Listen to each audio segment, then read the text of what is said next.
This is a Central Line train to West London.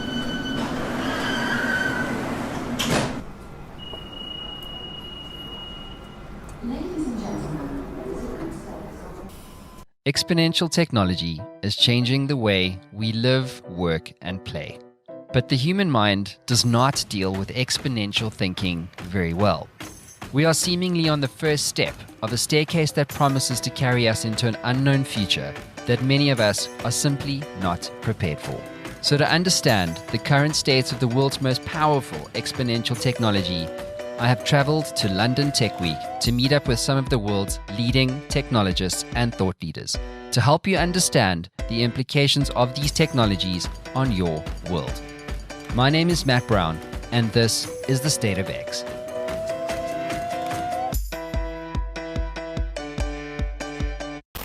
This is the biggest and most ambitious festival of technology this country has ever seen. Technology enables us to go further than we have ever imagined before, and it allows us to pioneer new and effective solutions to complex problems in all industries around the world.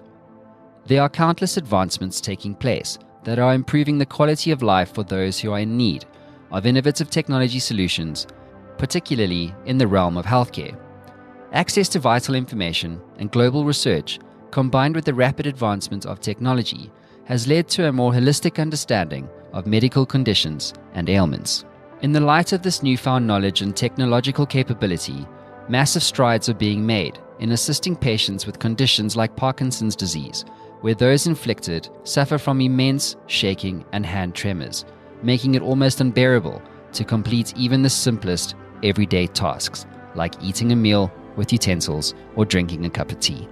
I spoke to the founder and CEO of GyroGear, Faii Ong, who has developed their flagship product called the GyroGlove, which aims to give those 200 million sufferers of Parkinson's a way to stabilize their shaking hands in order to give them a new grip on life. Hey guys, welcome back to State of X on Prime. With me today, I'm very privileged and honored to have with me, clearly a man and a legend, Thank you very much. Faii Ong from GyroGear. Welcome Thank you, to the show. Sure. So, lift your hand if you don't mind. All right. This is called the GyroGlove. Okay, I've just worn it and my hand is still tingling. Yep. It is an incredible innovation in the health sector. Yep. Please just give us the headline. What is the GyroGlove and what problem is it solving? Right. So the GyroGlove is a gyroscope-based stabilizer for people with Parkinson's disease and central tremor. So there's about 200 million people globally with uncontrollable sort of hand tremors. So that's like when you Yes. just your hands uncontrollably shaking, Yes, right? yes. But not just your hands also, right? Is it your legs as well? Or? It can affect different parts of the body. But So mainly the hands, yeah? It traditionally affects the hands, and for example, in the case of a central tremor, it starts with one side and moves on to the other. Okay, fantastic. So we just had a look at one of your product videos, Sure. which was an incredible story of, of people who live with these uncontrollable hand tremors, and Yes. they're trying to make something as basic as Yes. a cup of tea, Yes. right? And so that must be very frustrating. It is, and so, but the good thing now is that we've gotten to the stage where, for example, volunteers come in. So we work with about 300-400 volunteers, and they're able to have lunch with us. And when they realize that, oh my goodness, I've not been able to, for example, eat soup or eat peas, they actually start tearing up, and for us, that's a magical moment, you see. Yeah, that must make you feel really good about yourself, right? More relieved actually, because there's been Really, a lot. yeah. There's been a lot of hard work by an entire team to make sure that you have a safe, but more importantly, an effective sort of unit just on the back of your hand. You see. Okay. And every component that we can talk about later is actually, we think in our minds, a significant breakthrough. Right, well, geez, no, it's incredible. So your hand shaking in this glove essentially, can you just explain how this unit Yes. here actually Yes. works? What is it doing? So what we have inside is it's very similar to the tops that children play with or used to play with. So they as these spinning tops try to stay upright, and when you push them down, they basically try to fight back. Okay. It's the same concept. So inside we have a disc spinning at a very high speed. We can't say how fast at this moment, and actually is coupled mechanically to the hand. And it's all balanced, using lasers and other cool stuff. Okay, so what's your background and how did you get to this point? Because it's quite an amazing health tech innovation. Sure. So I ran medicine here in the UK, and I also trained under a professor called Jeffrey Karp at Harvard MIT. And so So when I was over in Boston, we basically focused on regenerative medicine, medical devices, stem cell therapy, and so that plus the sort of the first patient I saw when I was in medical school, when we combined that together, that really focused everything on developing a simple, elegant solution for this condition. It's amazing. So how much R&D time went into something like this? So we started, the effort started in earnest in April 2016. So that's when we incorporated.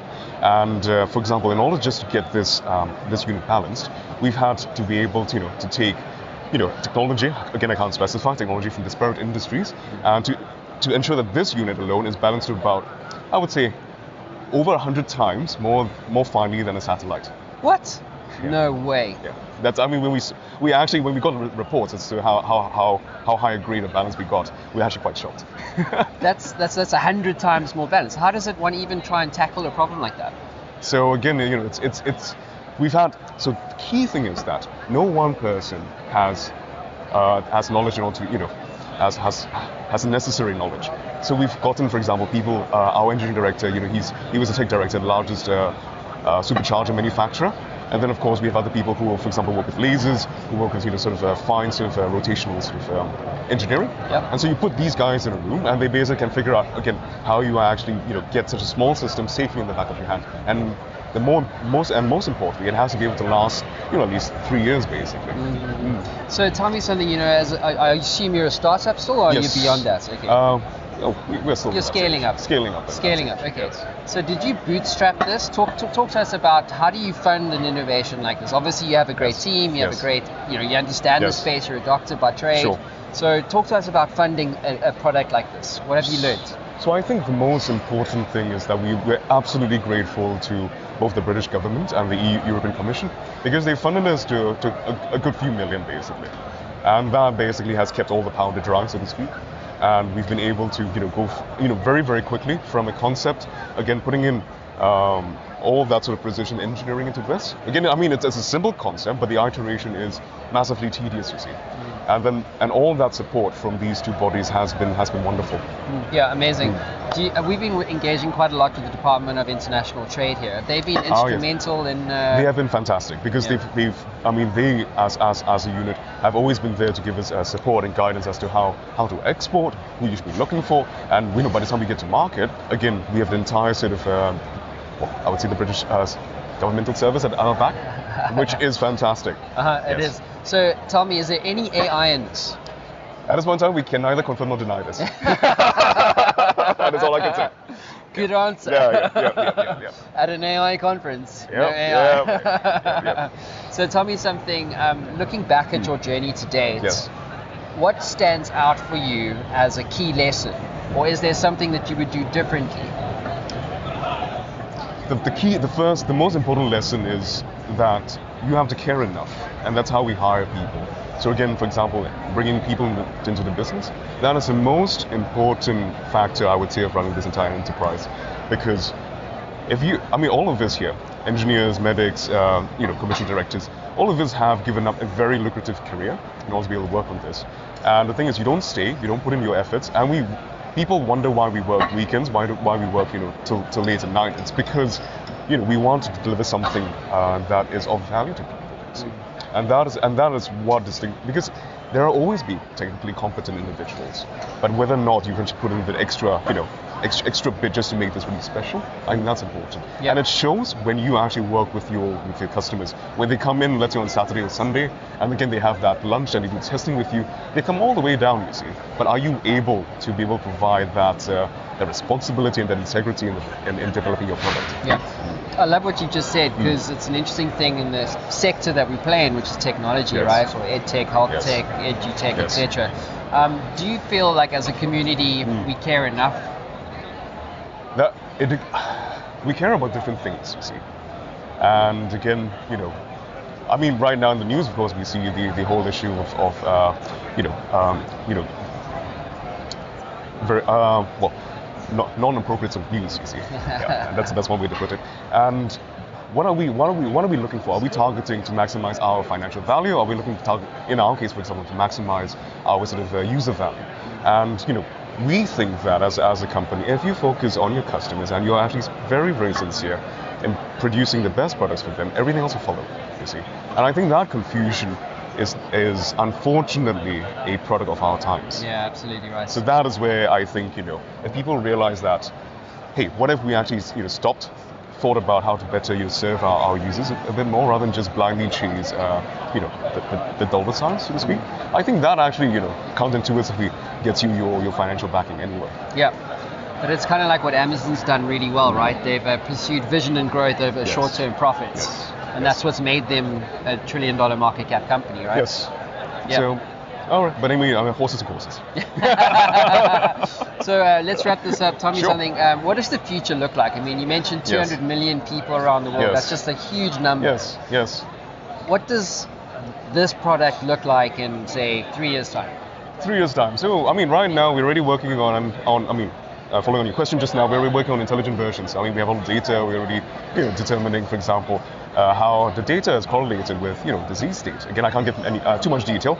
And we have a huge range of other applications, and not just in medicine, that where this technology is absolutely applicable to. And we have had industry partners come down. Again, as we talked about before this interview, the key thing is just to focus. Do one thing right first, make sure that that's done properly, and in 3 years' time, have a competent intelligence sort of unit, and then that's able to adapt, intelligently with the individual. Amazing. Yeah. Why do you do what you do? What gets you out of bed in the morning? Again, it sounds really cheesy, but it's back to that ability to care. So when I signed up for medicine, so I had options to go on to PhD programs again out in Boston for face transplant research.